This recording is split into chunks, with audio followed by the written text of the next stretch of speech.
Más allá del espectáculo deportivo que fue impresionante, el partido de la NFL en Madrid, en el Santiago Bernabéu, puso de manifiesto unos fallos importantes en la experiencia de usuario en acontecimiento deportivo, de lo que los españoles tienen que aprender, el Real Madrid tiene que aprender. Tan es así que un importante influencer, experto precisamente en experiencia de espectador en acontecimientos deportivos, señaló con esa foto icónica que representa básicamente la inversión que ha hecho Madrid en algo desproporcionada por defecto o por exceso y que queda como algo desequilibrada esa foto del bocadillo de jamón con un poquito de mierdecillas de jamón, parecían restos de jamón, mucho pan por tan solo 10 euros.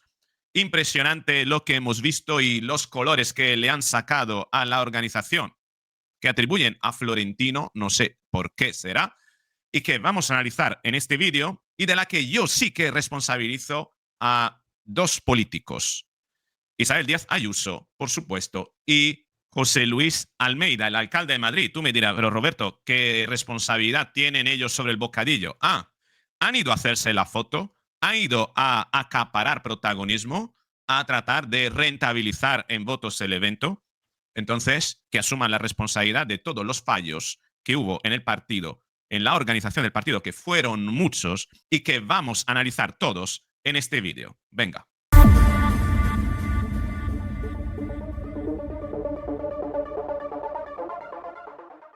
Antes que todo, una nota histórica. Si bien el de ayer fue el primer partido de la NFL en el Santiago Bernabéu, en Madrid, no fue el primer partido de fútbol americano que se disputó en el mismo estadio, porque en el 1963, tengo entendido que fue hace 67 años, si la aritmética no me falla, se disputó este partido en el Santiago Bernabéu, pero claro, la NFL todavía ni siquiera había sido fundada, ¿no? Se fundó, se acordó en el 1966 y luego tuvo lugar oficialmente en el 1970, si no recuerdo mal, la creación, ¿no?, de la liga tal como la conocemos. Pero vamos a ver este archivo histórico de Madrid, donde se disputó este partido. Al finalizar el encuentro de fútbol Valencia-Real Madrid salen al terreno del Estadio Santiago Bernabéu para realizar una exhibición de fútbol americano los equipos estadounidenses Tiger y Taconer. Les precede la famosa banda de las Fuerzas Aéreas Norteamericanas. Una multitud de más de 140.000 personas permanece en sus localidades a pesar del fuerte frío reinante y acoge con grandes aplausos la presencia de la agrupación musical y de los deportistas del país amigo. Este viril deporte prácticamente desconocido en España requiere una indumentaria protectora que da a los jugadores el aspecto de navegantes del espacio. Claro que no se sabe qué precisará más protección, si navegar por los espacios celestes o por los espacios verdes que dejan libres la abigarrada masa de un equipo frente a otro. Reunidos en conciliábulo, con las cabezas bajitas para que no espíe el viento, nosotros nos preguntamos lo mismo que el público. ¿Qué estarán tratando?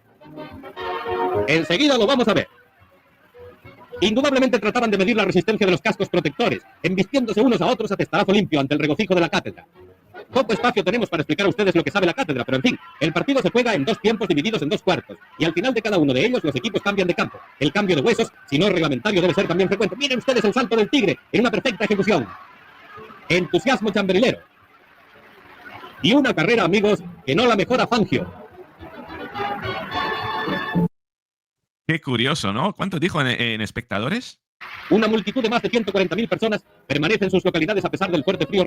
Una multitud de 140.000 personas. ¿Cómo podía albergar 140.000 personas? El nodo, ¿no?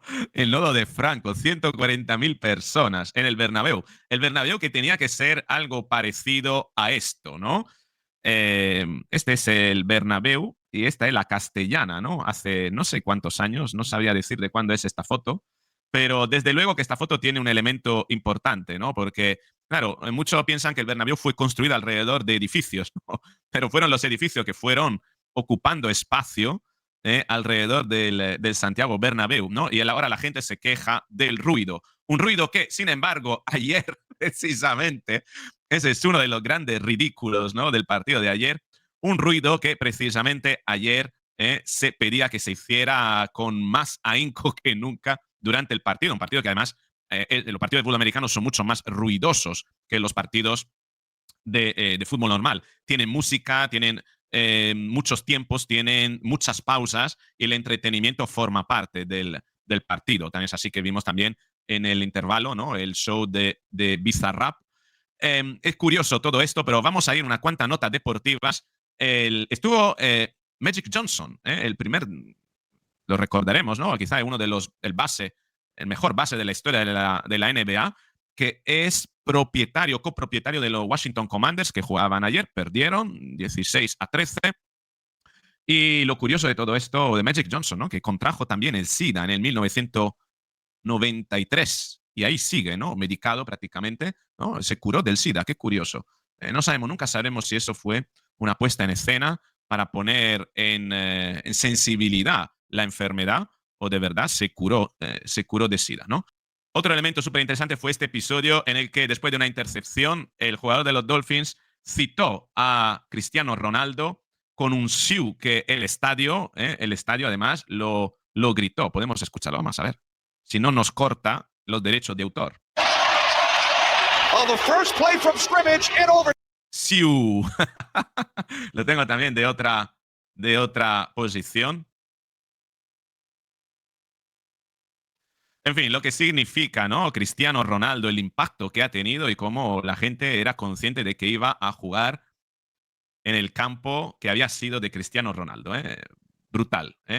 Más cositas que tenemos del partido. Obviamente no podemos no dedicarle un espacio a las animadoras, a las cheerleaders. Un espacio que yo dedico principalmente a Irene Montero, a Yone Belarra y a la actual ministra de Igualdad, Ana Redondo. Fijaos qué bonitas que son las cheerleaders, que aquí actuaban en el estadio. Claro, a ellas, a esas feministas de mierda, les gustaría prohibir esto. Es más, yo creo que seguro que habrán puesto algún tipo de queja, porque en teoría, ¿no? La cosificación de las mujeres debería ser prohibida, ¿no? En los acontecimientos deportivos en España, ¿no? Lo prohibieron en el motociclismo, lo prohibieron en la Fórmula 1. Bueno, por eso, por esta razón, el cheerleading se ha convertido, se ha consolidado en Estados Unidos como un deporte, precisamente para proteger a la profesión de la que son chicas normalmente, para realizar estas actividades sin que sean baneadas por parte de los woks y de los feministas. Algunos han intentado incluso hacerlo inclusivo, metiendo a hombres y metiendo a gente trans, pero desde luego ha sido la experiencia nefasta. Bienvenida a las cheerleaders y que se hundan en la miseria Irene Montero, Yone Belarra y Ana Redondo y toda la chusma de feministas infames que pretenden a través de la ideología educar a lo que a ellas les gustaría, hundiros de verdad en la miseria. Bienvenida a las cheerleaders. Y también tuvimos este episodio, Zinedine Zidane, también presidente Florentino Pérez e Isabel Díaz Ayuso, ¿no? El presidente Florentino Pérez que ha sido muy criticado e Isabel Díaz Ayuso también. Y ahora veremos por qué. Tenemos que considerar una cosa, que Florentino Pérez fue el primero uno de los que lideraron, ¿no? el impedimento de que se jugara el Barça Villarreal en el estadio de Miami, cuando sin embargo en su estadio, en el Bernabéu, se jugó un partido de fútbol americano, un contrasentido. ¿Cómo puedes negarte, ¿no? a que un partido de la Liga se juegue en Estados Unidos siendo quien hospeda un partido de la NFL en tu propio estadio, ¿no? Por reciprocidad deberías permitirlo. Bueno, por reciprocidad, Florentino es listo y se negó simplemente porque jugaba el Madrid, el Barça y no el Madrid. Desde luego que si el partido en Estados Unidos hubiese sido un partido del Real Madrid, Florentino claramente lo hubiese permitido. Y es más, yo no entiendo cómo el Barça, que es un equipo de una ciudad tan progre, que es más de un club, que es un equipo político, vaya a jugar en una ciudad como Miami, que es una ciudad conservadora, de un estado muy conservador, que vaya buscando hermandad Barcelona con ciudades de su calado, ciudades progre como Portland, como San Francisco, ¿no? Y que vaya el Barça a jugar a lo mejor en ciudades como San Francisco, pero en Miami, la verdad que es difícil. Bueno, no me cabe la menor duda de que toda esa polémica se hubiese zanjado si, en lugar de jugar el Barça en Miami, hubiese jugado el Real Madrid. Razón por la cual yo entiendo que Florentino se negó y lideró esa negativa a que un partido de la Liga se jugase en Estados Unidos simplemente porque él quiere que el primer equipo de fútbol profesional de la Liga que juegue en Estados Unidos sea el Real Madrid. Yo me pregunto, ¿por qué no jugar un Real Madrid-Barça entonces en algún lugar? O los dos. Lo que pasa que, claro, ¿vas a privar a los madrileños o a los culés de jugar ese partido? Difícil, ¿verdad? Al final se tendrá que jugar no un clásico, sino un partido. A lo mejor dos, ¿no? Elegir que sean dos. Que juegue tanto el Madrid como el Barça fuera. ¿A qué equipo se le va a dar esa oportunidad de generar ingresos extra, ojo importante, y captar inversión en el extranjero? Porque al final se trata de eso, ¿no? Sobre todo cuando es un equipo español que vaya a Estados Unidos. No me cabe la menor duda que la negativa de Florentino fue precisamente por esa razón, ¿no? El partidazo de Cope decía, Tebas carga contra el Real Madrid tras el partido de la NFL. El estadio es del mismo club que lideró la cruzada de la Integritis contra el partido oficial de la Liga en Miami y que ahora lo cede encantado previo pago. Sabemos que hay intereses que van mucho más allá. También fue interesante seguir lo que el periodista sanchista de televisión española, Xavier Fortes, comentaba sobre el partido. Decía, es aburrido de carallo. No hay riesgo de que nos colonicen con este bodrio. Descontento. Viva el fútbol, el bueno.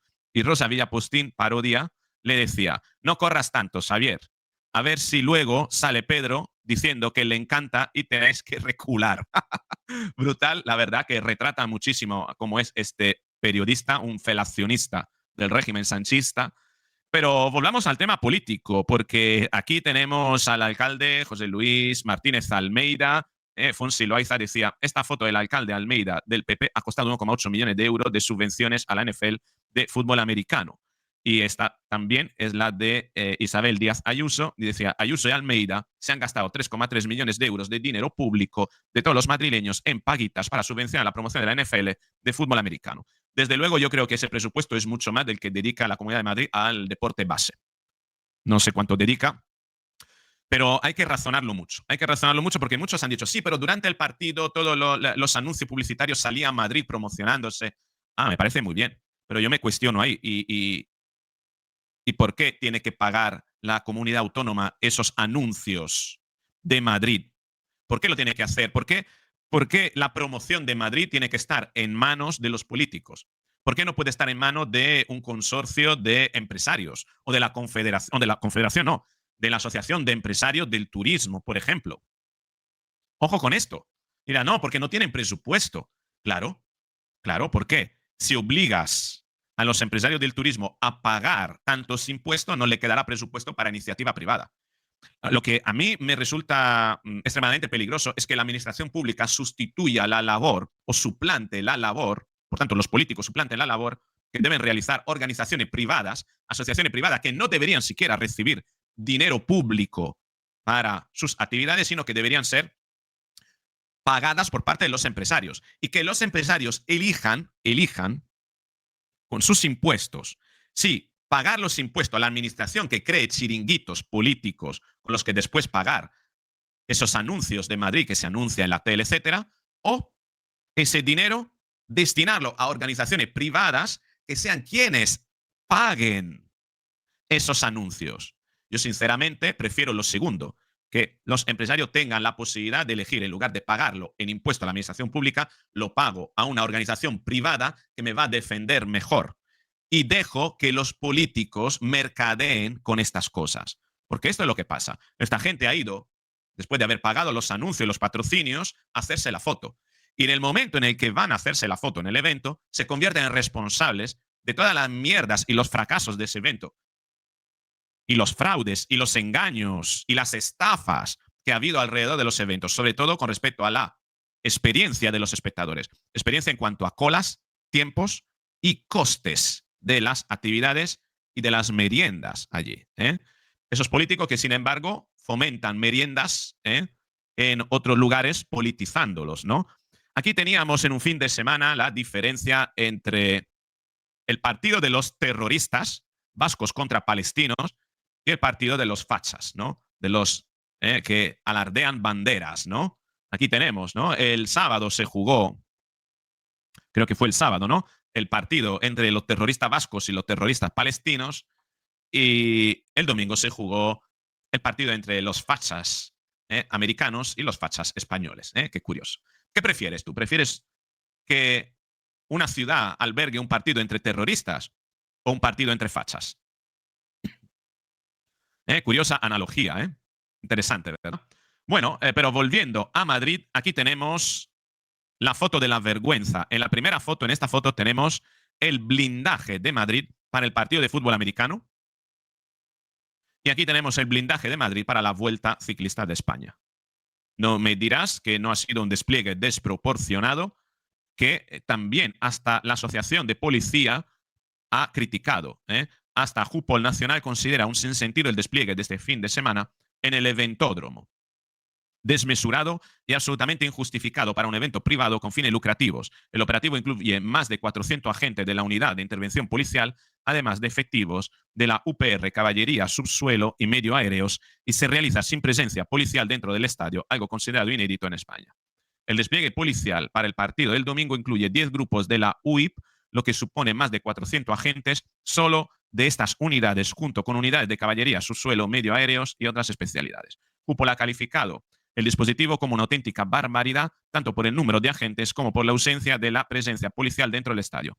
A petición de los organizadores, los americanos no quieren presencia policial, lo cual esto ha obligado a extremar las medidas fuera y los controles, que ahora veremos lo que han provocado. El sindicato exige que la Dirección General de la Policía inste a la NFL a asumir íntegramente los costes del dispositivo y que se revisen los protocolos para que los organizadores privados paguen por los servicios policiales en eventos de gran magnitud. La situación se repite con frecuencia en eventos privados que genera grandes beneficios económicos, pero cuyo coste de seguridad es asumido por el presupuesto público. Entendemos esto. Vienen a hacerse la foto, se gastan el dinero público, pero los ingresos se los llevan los privados.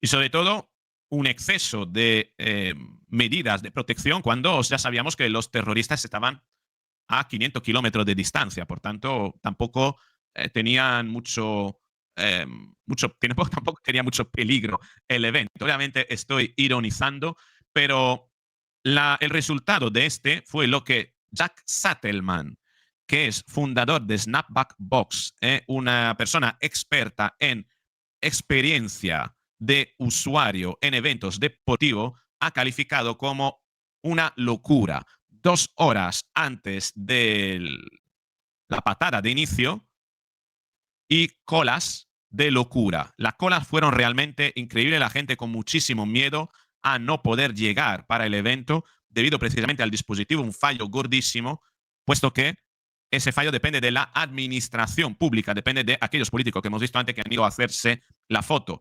Pero no solamente. Jack Sattelman también criticó muchísimo los servicios de restauración dentro del estadio. Una cosa para la que los estadios internacionales nunca parecen estar preparados es para la cantidad de concesiones, de entregas, ¿cómo se dice? Despacho de comida, ¿vale? Que hacen a los estadounidenses.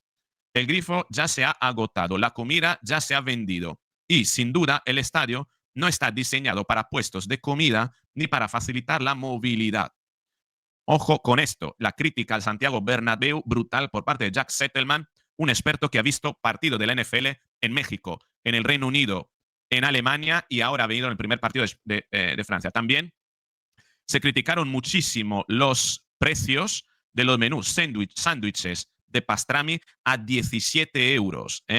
Ya sabemos que esto sucede en todo sitio en España, sobre todo incluso en los parques temáticos, donde los menús son desorbitados y además en algunos de ellos, contrariamente a la normativa europea, te impiden dejar entrar comida y bebida, cosa que sin embargo en los otros parques europeos sí que se permite. España es mucho más restrictiva al respecto y la verdad que esos precios, sobre todo considerando que es un deporte, es un partido largo, los partidos de fútbol americano duran alrededor de las 3 horas y media, la experiencia tiene que ser más envolvente, la gente va allí a merendar, a comer, ¿no? y a merendar, y debes ofrecer un precio más asequible y una comida de mayor calidad. Lo más INRI surgió con esta foto que posteó el mismo Jack Sattelman con el famoso bocadillo de jamón serrano, jamón ibérico, dice, y llevaba ese chusco de mierda por 10 euros. ¿Cómo se puede permitir semejante fraude? Porque es una estafa que te vendan un bocadillo con esta mierda de jamón por 10 euros. 10 euros lo que le ha costado esto. Un poquito de aceite, pan y esta mierdecilla de jamón. Se quejó de ello Jack Settleman, lo tengo aquí. 10 euro ibérico jamón sándwich at the Bernabéu. Pues realmente feo, realmente mala publicidad, sobre todo porque además añadió este post con esta foto diciendo que no hay portavasos en los asientos. La experiencia en Eurosport es muy diferente a la de los deportes americanos. Y además unos asientos muy pequeños. Decía que, fíjate, la gente aquí en esos asientos ni siquiera cabía, ¿no? Imaginaos los americanos, ¿no? Con lo obesos que son. No poder, decía que si mides 2 metros, prácticamente tus rodillas no encajan en el hueco, en el nicho que tienes para ver el partido. Jack Settleman ha sido la bestia negra de Florentino Pérez en este partido, precisamente sacando todos los errores, tanto de la experiencia de usuario como en los costes, ¿no? En las colas, etcétera. La verdad que nefasta, ¿no? Nefasta la experiencia que nos devuelve todavía a esos tiempos, ¿no? Cuando se decía, porque eso es lo que está diciendo ahora mismo, ¿no? El madridismo, ¿no? Que ha cumplido, que los americanos se han quedado flasheados, ¿no? Con el estadio, cuando sin embargo los estadios americanos se prestan mucho mejor a una experiencia de usuario más completa, ¿no? Y que de verdad compensa el dinero que cuesta la entrada. Volvemos a estar un poquito atrasados, ¿no? Y nos marcan un poquito ellos el camino a seguir, que pese a que hayan pasado 67 años, ¿no? Respecto a cuando se jugó este partido, parece que todavía, aún siendo el Real Madrid, en Europa seguimos un poquito rezagados en cuanto a lo que somos capaces de devolver al usuario a la hora de gastarse el dinero que se gasta en una experiencia deportiva que además ha sido financiada con dinero público, lo cual debería permitir que también los precios de bocadillos y la calidad, ¿no? de los menús de la experiencia sean mucho mejores. Razón por la cual hago responsable, por supuesto, a Isabel Díaz Ayuso y a José Luis Martínez Almeida, deberían dimitir. ¿Tú qué opinas? Escríbeme en los comentarios qué te ha parecido todo esto. Tengo mucha curiosidad de conocer tus impresiones. ¿Sabías de todo esto? Te espero en los comentarios. Si te ha gustado el vídeo, dale a me gusta, compártelo, suscríbete, activa la campanita y nos veremos en el próximo vídeo.